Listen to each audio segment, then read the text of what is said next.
श्री स्वाय नमस्तुभ्यं। श्री शिव पार्वती शिव महापुराण की कथा जो दिघोड़ी नागा नागपुर महाराष्ट्र में 5 जैसे जो कथा चल रही है, आज तीसरे दिन की कथा पूर्ण हो गई, जिसमें गुरुजी ने बहुत ही महत्वपूर्ण जानकारी दी है। गुरुजी ने 2 महा उपाय बताए। यदि किसी कारणवश आप ये कथा ना सुन पाए हो तो छोटी सी वीडियो से आपको पूरी कथा की जानकारी प्राप्त हो जाएगी। तो बढ़ते पहले जानकारी की ओर। गुरुजी ने कहा, शिव महापुराण की कथा कहती है, जिसके गले में रुद्राक्ष है, जिसके गले में तुलसी का मनका है, समझ ले उसका वारिस भोलेनाथ नारायण विराजमान है। आप कितना भी सोना चांदी पहन ले, वारिस नहीं कहलाएंगे। और यदि एक गले में रुद्राक्ष का मनका धारण कर लिए तो भोलेनाथ के वारिस कहलाएंगे। गुरुजी ने कहा, नारी रुद्राक्ष धारण कर सकती है। बढ़ते हैं दूसरी जानकारी की ओर। गुरुजी ने कहा, फर्नीचर से घर की शोभा नहीं होती, आपके नेचर से घर की शोभा होती है। आपका व्यवहार कैसा है, आपके चेहरे पर कितना स्माइल है, आपके बोलने का क्या तरीका है, आपके अंदर कितनी नम्रता है, ये देखा जाता है। बढ़ते हैं तीसरी जानकारी की ओर। गुरुजी ने उपाय बताए।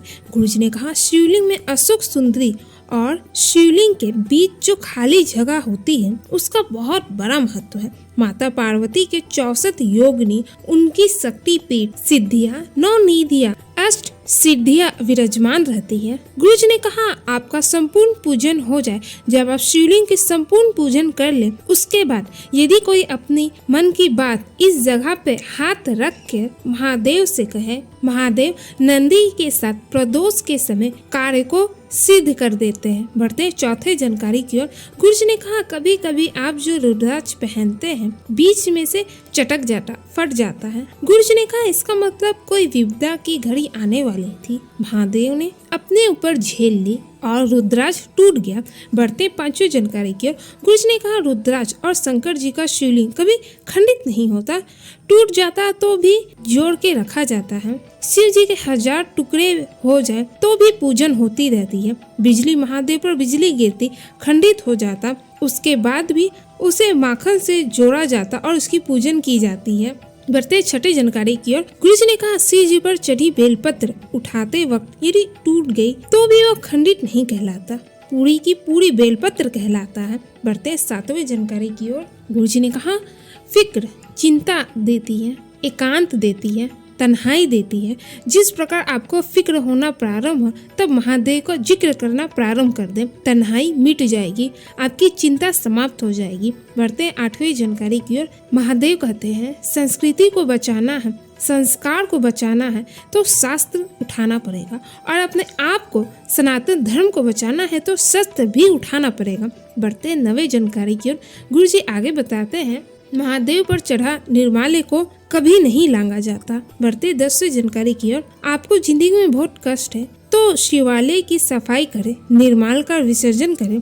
निर्माल का विसर्जन किसी नदी तालाब में ना करें, बल्कि गड्ढे खोदकर उसमें विसर्जित करें। बढ़ते 11वीं जानकारी की ओर। गुरुजी ने उपाय बताए। गुरुजी ने कहा, 5 धुरवा, 1 बेलपत्र और 1 अक्षत्र यानी 1 चावल का दाना लेना है और बेलपत्र के तीनों पत्तियों पर चंदन लगा दे। आप लाल या पीला कोई भी चंदन लगा सकते।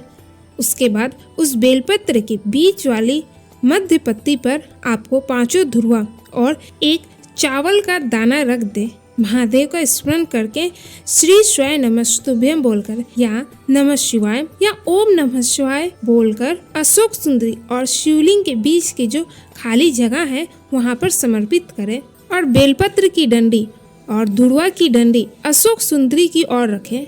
गुरुजी ने कहा, किसी प्रशासनिक कार्य को, कानूनी कार्रवाई हो, सरकारी काम के लिए, केस के लिए मात्र एक बार ये बेलपत्र वाला उपाय जरूर करें। बेलपत्र चढ़ाने के बाद आप बाबा से विनती करें, अपनी कामना कहें, महादेव वो कार्य जरूर पूर्ण करेंगे। बढ़ते 12वीं जानकारी की ओर। गुरुजी ने उपाय बताए। गुरुजी ने कहा, यदि आपका मन शांत नहीं, घर में अशांति बनी है, उस दिन थोड़ी देर के लिए अपने लेफ्ट हाथ में रुद्राक्ष रखें और सीधे हाथ से उसके ऊपर रुद्राक्ष के ऊपर रखें और महादेव को स्मरण करके महामृत्युंजय मंत्र का स्मरण करें। यदि आपको महामृत्युंजय मंत्र नहीं याद है तो आप नमः शिवाय या ओम नमः शिवाय या श्री स्वाय नमस्तुभ्यं केवल 3, 5, 7 बार ही बोलें। फिर उस रुद्राक्ष को अपने हृदय से लगाकर वापस उसी स्थान पर रख दें। गुरुजी ने कहा, 5 मिनट के अंदर अंतर पता चल जाएगा। मन आपका शांत हो जाएगा। गुरुजी ने आगे की कथा की जानकारी देते हुए बताए 3 नवंबर से 9 नवंबर तक मथुरा में कथा होगी। ये थी आज की कथा की मुख्य बातें। उम्मीद करते हैं आपको वीडियो पसंद आई होगी। वीडियो पसंद है तो वीडियो को लाइक जरूर करें।